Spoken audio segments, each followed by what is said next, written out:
भारत भाग विधाता, इस देश की 100 करोड़ मतदाता जो अपने मत को देकर के इस देश की भाग्य को लिखते हैं, इस देश की दिशा और दशा को निर्धारित करते हैं। ये प्रारंभ में 5 वर्ष तक आम जनता होते हैं, साधारण नागरिक होते हैं, लेकिन इस 5 वर्षों में एक दिन ऐसा आता है जिस दिन ये साधारण जनता से अलग होकर के एक मतदाता भी होते हैं और वह अपने मतदान से इस देश की भाग्य को लिखते हैं, इस देश की दिशा और दशा को, भविष्य को निर्धारित करते हैं। प्यारे 100 करोड़ मतदाता, 18वीं लोकसभा चुनाव में आप लोग भाग ले रहे हैं और आगे अगले चरण में आप लोग भाग भी लेंगे।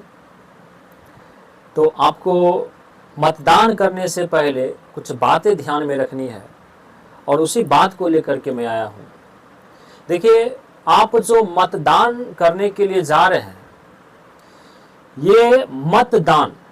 मतलब आपके वोटों का दान, आपके मतों का दान। इसका मतलब है कि मत जो होता है बिल्कुल दान की चीजें है और ये दान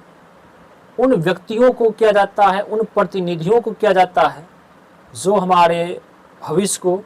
हमारे बच्चों के भविष्य को, हमारे बच्चों के शिक्षा को, इन सारे को निर्धारित करने में उनका बहुत बड़ा योगदान होता है। तो ये मतदान जो होता है ये दान की चीज है और कभी भी ये अमूल्य चीजों को, जिसका कोई मोल नहीं है, इतनी कीमती चीज है कि कोई मोल इस मतदान का नहीं लगा सकता है। तो आप मतदान करने से पहले एक बात ध्यान में रखिए कि किसी भी प्रलोभन में आकर के, किसी भी लोभ मोह में आकर के दान की चीजों को आप बेचिए मत। प्रलोभन में आकर के मत को मत बेचिए, क्योंकि इस मत का कोई कीमत नहीं है। इस लेकर के, क्योंकि इस मत का इतनी बड़ी कीमत है, इतनी बड़ी कीमत है कि आपके एक मत से इस देश की भाग लिखा जाता है। इसी लेकर के इसे किसी भी प्रलोभन में आकर के बेचने का प्रयास नहीं करें, क्योंकि मत को बेचना केवल मत के बेचने के बराबर नहीं है, वोट को बेचने के बराबर नहीं है, बल्कि अगर आप मत को बेच रहे हैं तो याद रखिए आप अपने ईमान को बेच रहे हैं, आप अपने बच्चों के भविष्य को बेच रहे हैं,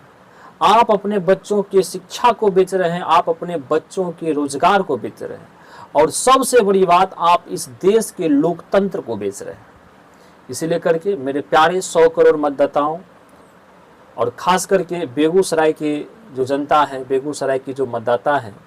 जो 13 तारीख को मतदान करने जा रहे हैं, वो इस खास संदेश को ध्यान में रखिएगा कि किसी भी प्रलोभन में आकर के इस देश के भविष्य को दांव में नहीं लगाएं। तब तक के लिए थैंक यू, नमस्कार।